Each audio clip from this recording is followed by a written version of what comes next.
You don't start things and not finish them. You don't quit. There's nothing that comes out of quitting besides knowing that you didn't finish. We finish everything. You start it, finish it. If you're gonna do it to try and be the best. Not be better than other people, be the best for you. If you're in school and you're going to class, I'm not asking you to get straight A's. I'm asking you to get the best grade that you can possibly get. Give me 100% all the time. You don't quit. There's other people that invest the time and energy into you. You don't just quit on people. But I don't want to do it. Finish the season. You got to be real in understanding that the only way to get to the point of change is to understand the mistakes that are made before the change. Yeah. So I'm a person that can raise my hand and go, I made a lot of mistakes. I did a lot of dumb shit, but I've learned from it. I'm better from it all. Yeah. And now I stand and I'm a better guy, and I'm a better comedian, and I'm a better craftsman. I'm a better entertainer. I'm a better businessman. But it's because of the mistakes that I made. Yeah. If I don't make those mistakes, I don't get to sit here and be the guy that I am today. I was a New York Times #1 bestseller. People would be done. They did it. I'm writing another book. What happens if you are a 2-time New York Times #1 bestseller? If you get to 2, what happens if you get to 3?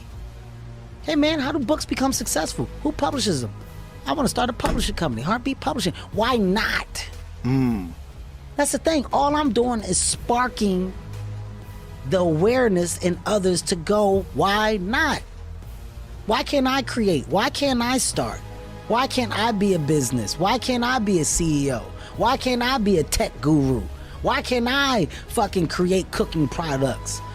Lotion, scents, there's so much that some people just don't understand they can do. Naturally, as a kid, I wasn't that great of a student. I didn't care for school. I didn't want school. But as I got older and I become, I started to find my way. I became an individual that realized the power of the thing that was preached to me so much, which was knowledge and information.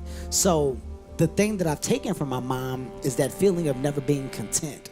Never being okay with where you are, because after every level is another level, whether you realize it or not.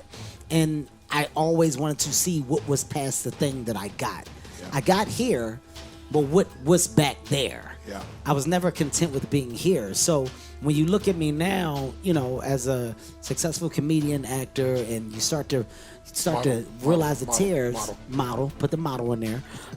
You look at producer, you look at writer, you look at, network owner, radio channel that I own, author. There's so many things that are acting as olive branches to a tree, because I realize that tree just grows.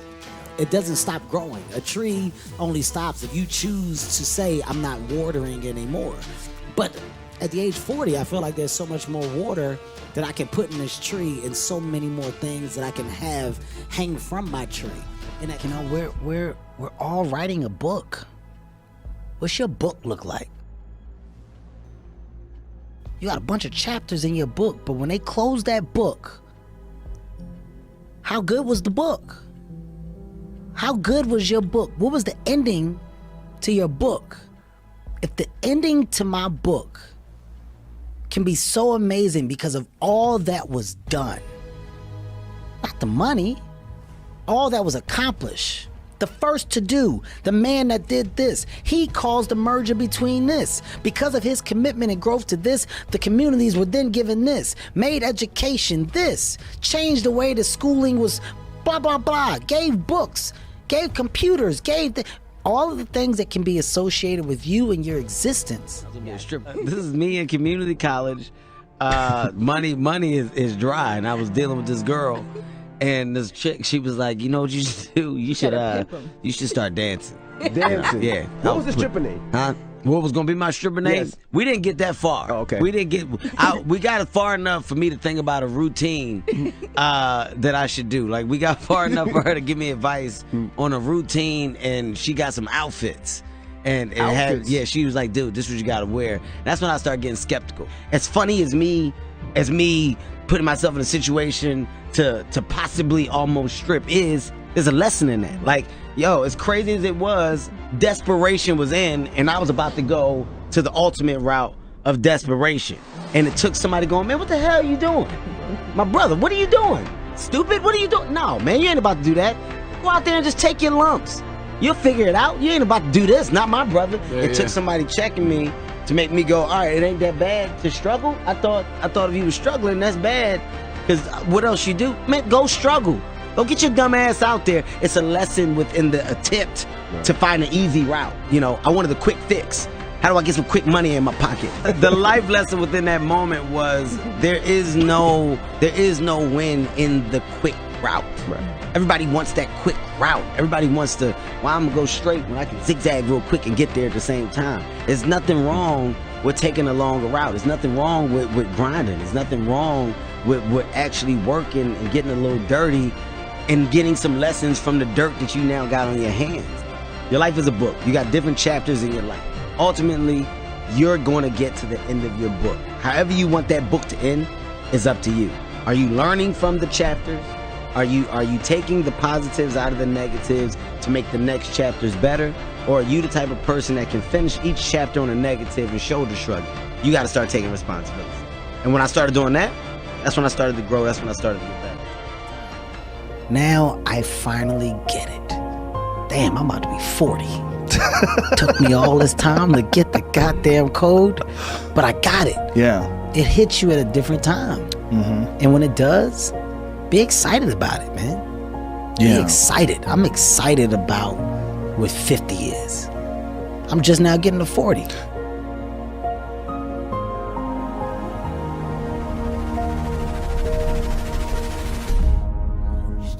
It's that now you're living in a time where everybody's voice can be heard. Social media has given everybody the opportunity to have a thought, write that thought, put that thought out there. And other people can either get on board with that thought or ignore that thought. But no matter what, my thought, my vision can be heard.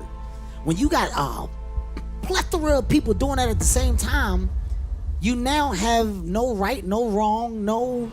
Everything is a no, that's my opinion is this. My opinion is this. It's so much. So for comedy, the best way to adapt to times is to simply understand that people's feelings should be respected.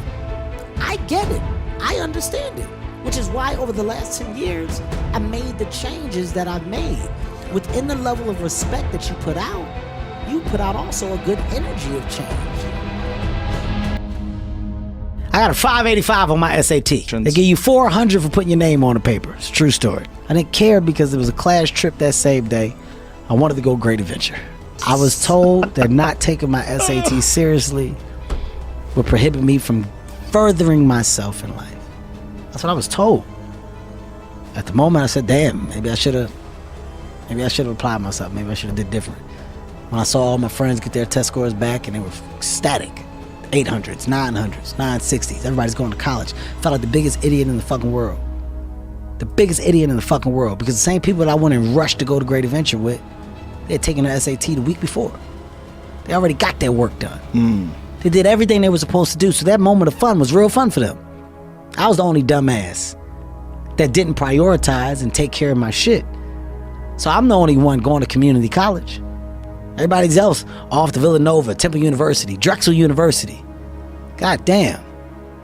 I just got left behind. Why didn't y'all tell me that y'all did it the week before? How come y'all ain't tell me that we was serious about the college shit? Y'all ain't tell me y'all was trying to go to Temple or Drexel? Oh, wait. It's because my life isn't their life. They're focused on themselves. Wow, they're doing what they're supposed to do. Hey, jackass. Go sit by yourself and figure it out, because this is where you should be. Lesson learned. Any opportunity given should be taken serious from this point on. Because if not, you can find yourself feeling just like this. So I had to get down on myself for the fucking moment. I learned from it. Now, if I gotta take a goddamn test, you best believe I'm studying for that fucking test, because I don't want the feeling like I'm the guy that didn't prepare. Now I got a story to tell my kids about what it feels like to be the kid in class that didn't prepare, that's got the worst grade when they give all those grades back. But it's because of my experience. I don't look down on those moments. You take those moments, you make the best of them because they're life lessons. It's that simple. You're saying it's positive, but it's really just simplicity that's real. It's real. Look up. I'm about to be 40. I've been doing stand-up since I was 18. My stand-up special started when I was around 24. When you go and look at me from 24 to now the age 39 going on 40, you're going to go, holy shit. Yeah. I'm watching Kevin Hart become a man. I watched Kevin Hart go through life. Yeah. He put it all out there on stage, and I feel like I not only know him, but I respect him because he never hid from who he is. Yeah.